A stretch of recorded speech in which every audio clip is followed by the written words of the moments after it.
February 1943. The Tunisian desert stretches under a pale, pitiless sky, wind dragging sand across broken ground where armies are about to measure each other. Here, at the narrow defile known as Kasserine Pass, the United States Army faces something it has not yet truly encountered: the hardened core of the German war machine. Across the battlefield stands Field Marshal Erwin Rommel, a commander whose reputation has been forged in speed, surprise, and ruthless exploitation of weakness. He watches the Americans with a professional eye. What he sees, at first, confirms every prejudice German intelligence has circulated. Tanks sit exposed, units maneuver without cohesion, orders arrive late or contradict one another. Headquarters remain too far from the front, insulated from the chaos they are meant to control. When the German assault comes, it is swift and surgical. Armor slides through seams that should not exist. Anti-tank guns, including the feared 88mm pieces, turn open ground into a killing zone. American formations falter under pressure that feels sudden and overwhelming. Radios crackle, then go silent. Retreat begins, not as a controlled withdrawal, but as fragmentation. Men run because no one tells them where to stand. Vehicles are abandoned. Guns are captured before they can meaningfully engage.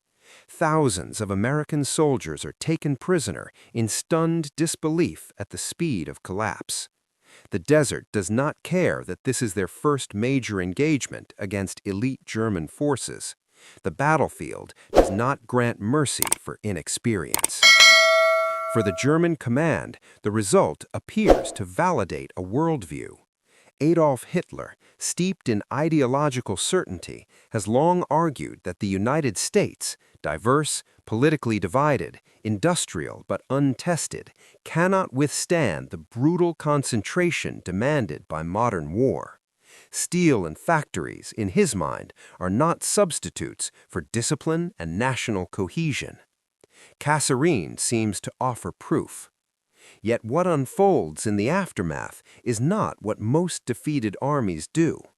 Most defeated armies recoil, they rationalize, they assign blame, they hope time will soften humiliation. The American response is different. Within weeks, the leadership structure shifts. General Dwight D. Eisenhower, responsible for overall Allied command in North Africa, removes ineffective officers and installs a new commander for Second Corps, Lieutenant General George S. Patton. Patton does not arrive quietly. He enters the shattered formation like a force of nature, profane, theatrical, demanding. He does not treat defeat as a misfortune. He treats it as a diagnosis. Uniform standards tighten immediately. Soldiers are required to wear helmets at all times near the front. Equipment inspections become relentless. Training extends beyond daylight. Sloppiness is attacked as aggressively as any enemy position. But beneath the spectacle lies something calculated. Patton understands that morale is not built on comfort. It is built on identity. Soldiers must believe they belong to a force capable of winning. Discipline becomes psychological architecture. Standards become scaffolding for confidence. Kasserine had revealed an army not yet shaped for modern war. Patton begins shaping it. The change is not instant perfection. It is accelerated learning. 4 weeks after the humiliation at Kasserine, German forces test the Americans again near El Ghatar. The assumption among many German officers is simple. The enemy is still green, still brittle. Another sharp blow should fracture them as before. Instead, they encounter resistance that feels unfamiliar. Minefields disrupt armored thrusts. Lead tanks are halted in narrow approaches, creating congestion that blocks momentum. American tank destroyers fire from prepared positions. Infantry holds ground under pressure, not flawlessly, not without cost, but with cohesion. Then comes the artillery. German veterans are accustomed to exchanges of fire, batteries spotting, adjusting, correcting. What they encounter at El Guitar feels different. American forward observers call in support through standardized procedures that allow multiple batteries to respond rapidly. Shells arrive in coordinated sequences. Corrections happen in minutes, sometimes seconds. The effect is not scattered, it is systemic. To the man on the receiving end, it feels as if the battlefield itself has become hostile terrain. This is the pivot. Not because the Americans suddenly become invincible, but because they demonstrate something more dangerous: adaptation. Between February and May 1943, the Tunisian campaign accelerates towards its conclusion. Axis forces, stretched thin and increasingly pressured by Allied coordination, begin to lose ground. By May, Tunisia collapses in one of the largest mass surrenders of the war. The Americans who stumbled at Kasserine now participate in processing tens of thousands of Axis prisoners. The speed of transformation unsettles German analysis. How does an army change so quickly? The answer lies not in individual heroics, nor in romantic notions of innate superiority. It lies in structure. The United States approaches warfare as an integrated system. Industrial production supports logistics. Logistics supports sustained operations. Standardization reduces confusion. Training evolves in real time based on battlefield feedback. Failure is not hidden, it is studied. German officers, including Rommel himself, begin to acknowledge an uncomfortable reality. American forces pay dearly for experience, but once the lesson is learned, it is implemented at scale. This scaling effect becomes central. American artillery doctrine emphasizes centralized coordination with decentralized access. Any qualified observer can request fire support from available batteries within range. Procedures are uniform. Communication networks are designed to handle volume. The result is tempo, an operational speed that compresses decision cycles. Tempo on a battlefield determines survival. Add to this the integration of air power. Light observation aircraft circle overhead, directing artillery. Fighter bombers strike concentrations and supply routes. The Americans do not treat branches as isolated entities, they blend them into a feedback loop. German units begin reporting a recurring pattern. Movement draws attention, attention draws fire, fire arrives faster than expected. The psychological effect compounds. Inexperienced armies often freeze after defeat. They move cautiously, defensively. The Americans, instead, project forward momentum. The change is subtle but visible. Units operate with greater coordination. Leadership pushes initiative downward. Lessons circulate laterally between formations.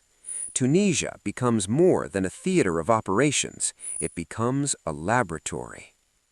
When the campaign ends in May 1943, it marks not simply the elimination of Axis presence in North Africa, but the completion of an accelerated education for American ground forces.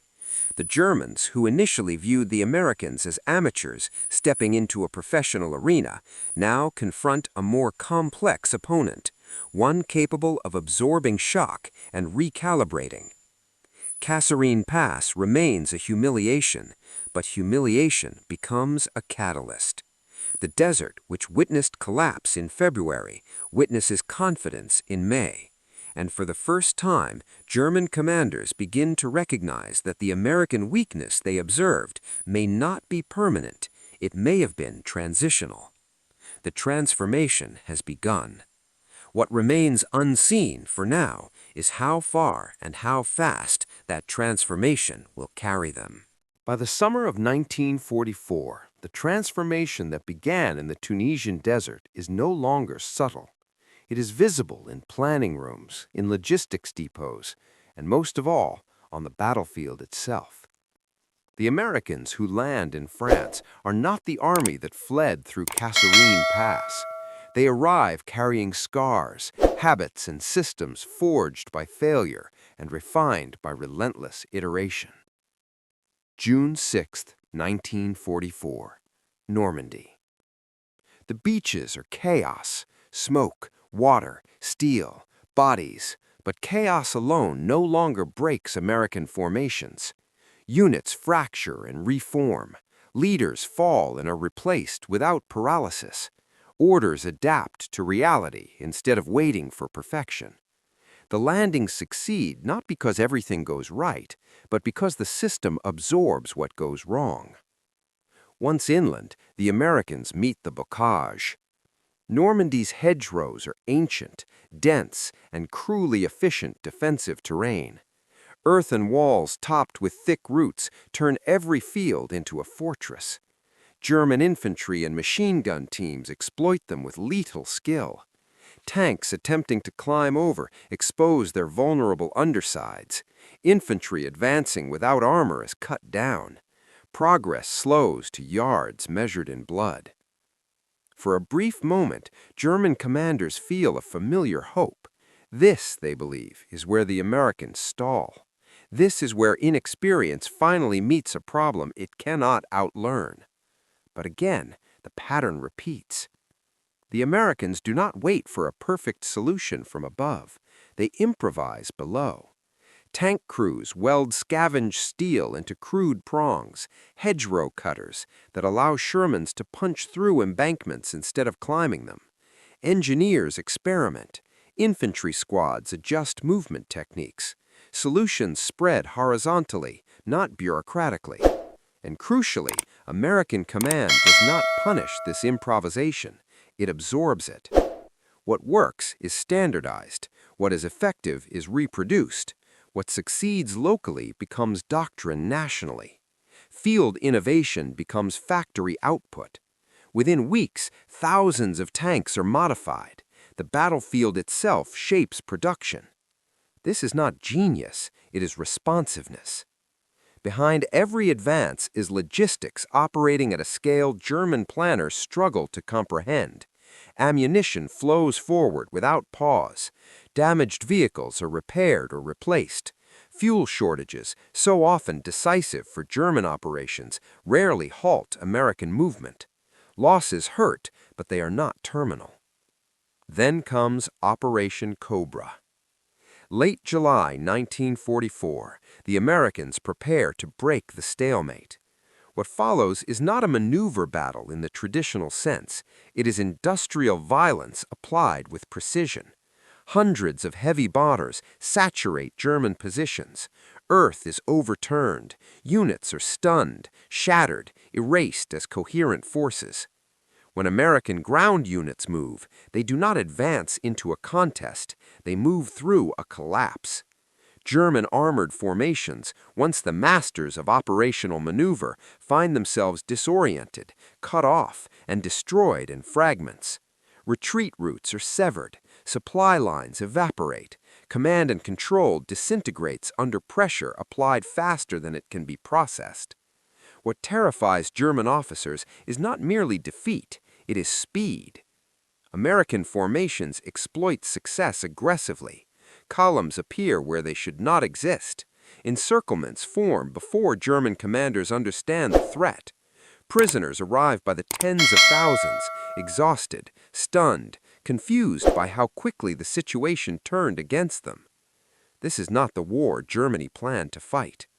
The Americans, once dismissed as predictable amateurs, now behave unpredictably. They adapt inside the campaign. They shift methods mid-operation. They accept calculated risk because the system behind them, logistics, firepower, replacement, can sustain it.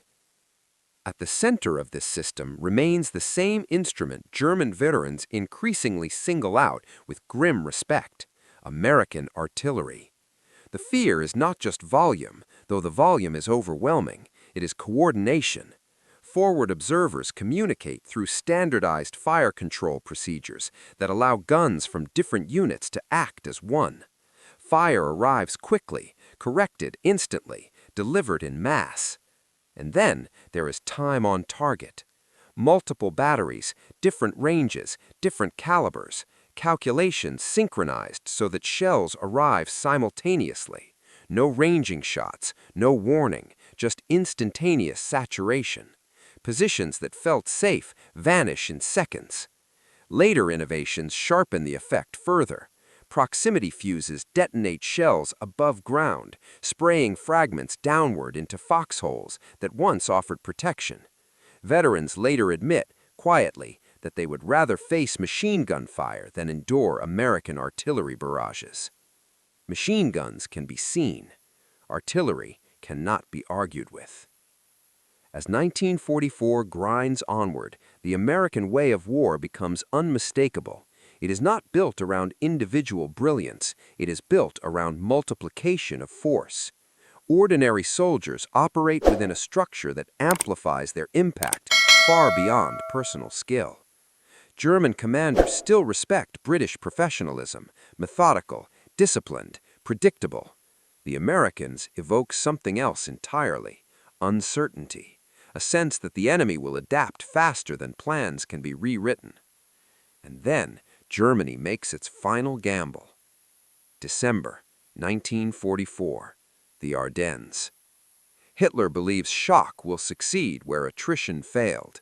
Fog and snow ground Allied air power. American lines are struck with surprise and violence. For a moment, history seems to echo. Outposts fall, roads clog, confusion spreads. But this time, retreat does not become collapse, because these are no longer the Americans of 1943. Small units anchor defensive lines, engineers deny bridges and fuel, infantry divisions absorb pressure and hold. Artillery fires en masse, breaking attack after attack. At places like Elsenborn Ridge, elite German formations are ground down under relentless fire. At Bastogne, surrounded and freezing, surrender is demanded. The answer is refusal. And behind that refusal stands an entire system moving to support it. Armies pivot, columns grind through winter roads, logistics flex under pressure. Relief arrives with speed that defies expectation. When the weather clears, American air power returns, and the last German offensive bleeds out in the forest. Afterward, German officers struggle to explain what they faced. Memoirs and interrogations circle the same conclusion. The Americans were not invincible at the start. They were inexperienced, awkward, vulnerable. But they learned faster than Germany could afford. They treated failure as data. They scaled success. They fused industry, logistics, firepower, and command into a single adaptive machine. Kasserine was real. The panic was real. The humiliation was earned. So was the recovery. By 1945, the transformation is complete. The army that once ran through the desert now advances into Germany itself, not because its soldiers are superhuman, but because its system is relentless. Factories quiet, guns cool, men go home, but the record remains. An army that began as a punchline becomes, through adaptation and scale, the force its enemy whispers about at night.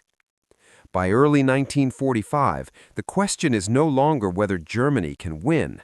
The question is how long it can endure. Across the Western Front, American forces push forward not in dramatic lunges, but in sustained, grinding pressure, town by town, river by river.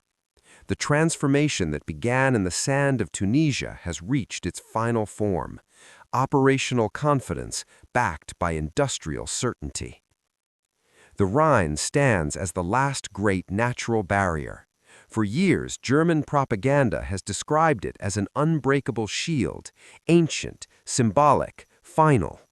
But when American forces reach its banks in March 1945, they do not pause for myth. They prepare bridging equipment, they coordinate artillery, they mass air power. Engineers rehearse under fire. At Remagen, when a bridge is discovered still standing, American units seize the opportunity instantly. There is no waiting for perfect clarity, no paralysis while higher headquarters debates. They cross. That moment captures the essence of the transformation, initiative supported by capacity. Behind every infantry platoon advancing into Germany is a logistical web so dense it becomes invisible. Fuel depots move forward in rhythm, ammunition convoys operate day and night, replacement troops fill depleted ranks, damaged vehicles are repaired or replaced with mechanical efficiency. Supply shortages, once a chronic German advantage, are now a German vulnerability. The German army, by contrast, is hollowing out. Veteran formations are shadows of themselves. Fuel is scarce, ammunition rationed, Luftwaffe presence nearly absent. Rail lines are shattered by bombing, communications falter. Units move, but they move exhausted, outpaced by an enemy that seems to generate strength continuously. And still, German soldiers fight, not because they believe in victory, but because retreat leads only deeper into a shrinking map. Defensive lines stiffen along rivers and in ruined cities. Every town becomes a potential strong point. Every forest conceals resistance. But the Americans no longer approach such resistance cautiously or tentatively. They apply a pattern. Artillery first, methodical, coordinated, saturating. Air power when weather allows, precise and punishing. Infantry and armor advancing under cover of that weight. Engineers clearing obstacles and repairing routes. Logistics following immediately behind. It is not glamorous, it is relentless. German officers observing this final phase recognize something that was not visible at Kasserine. The Americans have fused mobility with mass. They move quickly because they can afford to.